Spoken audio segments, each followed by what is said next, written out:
ukuntu twabivana muri kaminuza tukabijyana mu baturage. Karekezi Jean Pierre ni umunyeshuri wiga muri kaminuza y'u Rwanda. Mu rwego rwo kurushaho kwirinda ingaruka z'imihindagurikire y'ibihe, we kimwe na bagenzi be batangiye igikorwa cyo gutera ibiti byibuze 300 mu rwego rwo guhangana n'iki kibazo.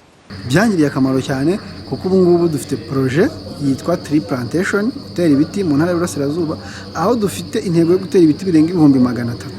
Twafashe umwanzuro wo gufatanya na Minisiteri y'Ibidukikije ndetse n'ikigo cy'igihugu gishinzwe amashyamba kugira ngo dufatanye mu projet yo gutera ibiti kugira ngo turengere urusobe rw'ibinyabuzima ndetse no gukora icyo twita mu ishuri forest cover. Uku gutinyura urubyiruko rwiga mu makaminuza agiye atandukanye mu Rwanda uko bagira uruhare mu bumenyi bwabo bakabuhuza n'urusobe rw'ibinyabuzima ndetse no guhangana n'ingaruka z'imihindagurikire y'ibihe, rumwe mu rubyiruko rwibumbiye mu muryango w'Idu Green ruvuga ko iyo ruhawe ibiganiro kuri iyo ngingo ndetse no gutinyurwa bituma rurushaho gutekereza uko rwatanga ibisubizo ku bijyanye n'imihindagurikire y'ibihe.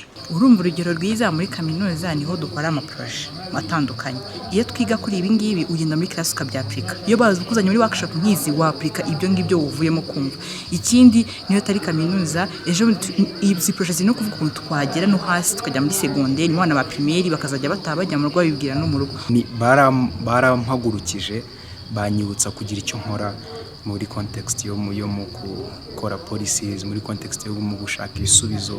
Well, my message is to get involved. Just be involved in whatever ways that you can put in your voice, your work, literally anything, even if you are a startup, even if you have something to do. Emmanuel Sindikubwabo, umuyobozi w'umuryango w'Idu Green, avuga ko ashingiye kuri gahunda bafite y'uko ubumenyi bwadufasha kubona ibisubizo byiza ku bijyanye n'imihindagurikire y'ibihe ari cyo urubyiruko rukwiye no gusakaza mu baturage.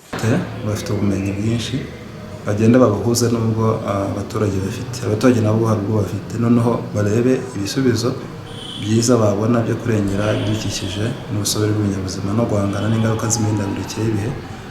Abandi twasaba kugira ngo abafata ingamba n'ibyemezo tugomeze dukorane, turushaho gukorana kugira ngo dukemure ibibazo, niho tuzabona ibisubizo byiza. Muri rusange usibye urubyiruko 50 rwiga mu makaminuza agiye atandukanye mu Rwanda, uyu muryango w'Idu Green uha ibiganiro ku bijyanye n'iyi ngingo abarenga 50,000 hirya no hino mu gihugu nabo bagiye bahabwa ibi biganiro. Ngo ni mu gihe intego ari uko abagera ku 200,000 aribo bazamenya aho ingamba zihurira n'urusobe rw'ibinyabuzima ndetse n'ubumenyi yewe n'imihindagurikire y'ibihe. Umuhoza Honore, Flash TV, mu karere ka Musanze mu majyaruguru y'u Rwanda.